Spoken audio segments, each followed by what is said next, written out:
What's up, guys? Hand7 here, and Mesa 4. Here's how you do it, and the boss ain't moving. Is it a glitch? Is it... Actually, I'll teach you how to do it. It's not a glitch. It's something very special, and you might not expect what it is, but brilliance of Rainhard. First, though, I want to go in and open some chest up. You can see, well, that was 7 for 8. But let's just go ahead and see what the rewards are on Mesa 4, because pre-update of the last update, it wasn't worth doing it. Now, Mesa 4 is king. You might be thinking, oh, well, I can't do it, I'm way off. No, you're probably wrong, and you don't have to have Pumpkin Duke to do it. You do need at least 3 Pumpkin Dukes, and the proper setup, you don't have to worry about it because you're not going to lose anything anyways. You can see 640 shards and all those slimes. It's so much XP. Makes things easy. Now, the other things you can get, quest cards, the dungeon cards, that was actually a Mesa 3 pack. Of course, the shard packs, let's go. We got some more monster passes. Yeah, good stuff. Now, Ice Demon. You can see this is Thirstix Ice Demon, 6 of 9, and I jumped on Thirstix account. Figured, why not give it a shot? And this is from the Guild Partisans. Yeah, so here we go, and on the bottom, now what does he do? Well, what his proc does is it slows the hero down, and it has no cooldown timer, and it can stack on top of itself to the point where the boss is moving 0 speed. The only thing that has to happen after that, whoever goes to the middle first must be a ranged hero. You might be like, oh, well, that might not be going there. It's a lot of non-ranged heroes, but actually there are very few ranged heroes out there. You can see the Orc Banes, yes, they're ranged. Pumpkin Duke's ranged. Outside of that, probably every hero there is a actually ranged hero. Now, run into the middle, what you're going to see is that's a Mortep that gets there first, and Snowzilla. Now, look at this placement. You can see the numbers in the health bar. That's range. 1 range, 2 range, and 3 range. The reason you need at least 1 range is because if it's melee, you're right on top of them. It literally is this distance of 0 in the game. Now, a range of 1, though, because the speed has been slowed down to what it is, it's basically broken the game, and the game says it is 0. Therefore, he can never move, and he never will move. The hardest part of Mesa 4 is getting that boss in the middle killed. Now, level-wise, you don't have to have these incredibly high levels. I'll do another Mesa 4 video with other accounts that inscription levels are low. You just need to know how to place your heroes properly. Now, that 4-corner setup, or I'm sorry, not the 4-corner setup, but the setup we did over there like that is the best setup to do. There's no ifs, ands, or buts about it. You will finish it fast, you will finish it efficiently, you won't lose heroes. I'll teach you which hero you want to put in to tank, because you will have one hero tank every single time. The hero in that spot, if he is not ranged, will tank all greens. Boo. That's okay, though. Take a look at the Ice Demon one more time. Now, I'm able to do it with mine. That's 5 of 9, level 100. Yeah, level 100. That's an inscription level of 60 that I had on mine. Now, Thirstix is a little ahead of mine. Now, here's what you don't do. Do not set up like this. Now, the left corner and the top corner, they're hard corners. Soul Ash might have just rocked it on this one. I'm pretty sure he did. But the top corner is where I am, and I'll show you why you don't want to go in the top corner. Alright, first off, my druid ends up not tanking. That's bad. The second thing is right there. You can see the stun around Minotaur. If I don't kill him when he's stunned, he's going to go kaboom. Also, Spirit Mage proccing. Luckily, she didn't hit me that time, because what you're going to have is it's timed. There it is. It hits for about 20,000, and the boss is going to proc shortly after it. So, usually he does. You can see there was the proc, and I'm down to 3 heroes. Uh-oh. That's bad. Now, what are the best heroes for Mesa? Without a doubt, Sanaboom is the highest DPS hero. You need a healer with Druid? Yes. So, Sanaboom, Druid. Those are 2 musts. Pumpkin Duke, absolutely. You must have Pumpkin Duke, at least 3 of them for Mesa 4. But if you don't have a Pumpkin Duke, you can spend the time in random Mesa and get there, but I advise to get in the guild and do it with your guild every day. The way we're doing it at Themium is every day at boss time, which is 20. Right now we set it every day of the week. It's 20. And we do the boss right after. We do the Mesas right after boss. Makes it an absolute cakewalk, unless I'm testing something and ruin it and we lose a turn. Sorry about that, guys. But can't learn without failing. That's the way I learn, so that's how I test stuff. You can see on the bottom here, we've got Ishkar, whatever it is, that's a buddy of mine, and He needs to get his ass on TeamSpeak.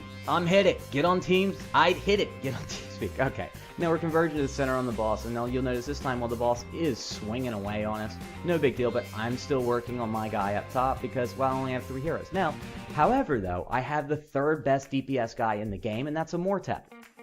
2nd best is Snowzilla. Why are Snowzilla and a Mortep so good? Why are they better than, say, a Ninja? Hey, he hits faster. A Reaper, he hits faster. Well, a Ninja versus a Snowzilla. It's roughly 24 million more damage in 1 minute that a Snowzilla will do than a Ninja. Well, how is that? Well, it's because when you have a hero that hits multiple times versus a single target, you get a lot more damage. You can see every time that red 35,000, it's popping up, popping up, popping up, popping up. That's a hero's proc showing that damage. Even if you have a hero that's underleveled and underskilled, you're going to hit for 35,000 anyways because you're hitting so hard with all the buffs going on. Snowzilla, a Mortep, if they're lower level on your guys, get them up enough, at least get the inscriptions up, put them in a spot where they can survive, rock it out all day. You'll be doing more damage versus the boss. And this goes across the board in every Mesa there is. Also, don't forget to flip your team around. I'm tired of seeing ACs here out there, guys. Come on now. I spent almost 30 attempts. Ooh, purple and 1 second left. Are you kidding me? What? Okay, now we're going to go. This is your normal middle setup. You see Soul Bash running in the middle. That's going to be his dragon tanking. And on the bottom, it's the same as the last time where the one on the top right, they are tanking. And it looks like I didn't have a revive hero there or whoever's there. And we lost a hero. That's no good. Losing a hero already is a bad thing. Now in the middle, it's fine to run in the middle. You're going to see that about 90% of the time when you run random Mesa 4. So me, I'm a solo player at heart. When I play Call of Duty, my entire time at Call of Duty was basically solo. I didn't get in a party. So I like random. I like to do things when I want to. So I do spend a lot of time doing it randoms, and I found out that as long as I'm paying attention of the first 25, which I was 24 out of 25. That's knowing how to pick a winning lineup.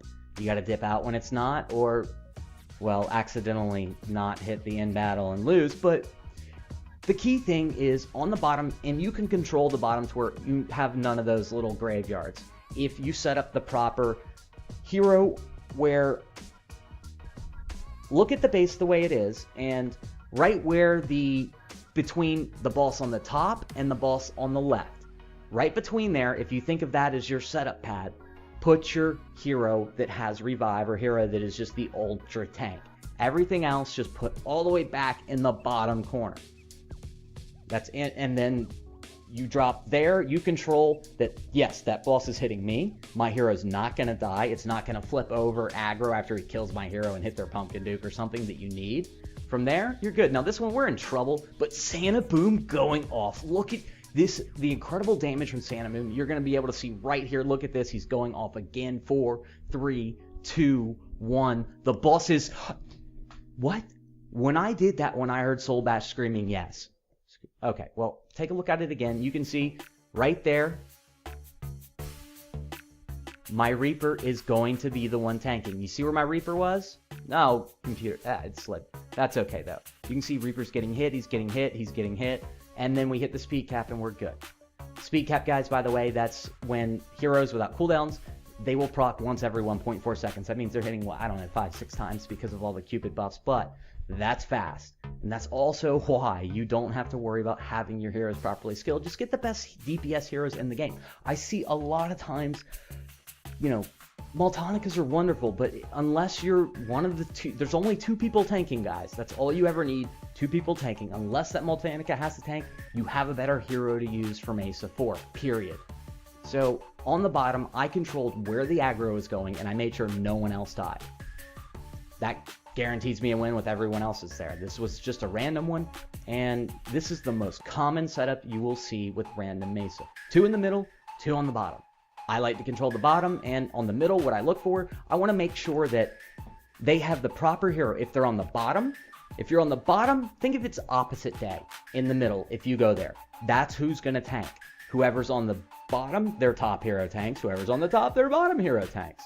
If you can get that right, no, Pumpkin Duke, he's good. Everybody got there in time. Middle boss is gone with a minute 17 left. Cake walk.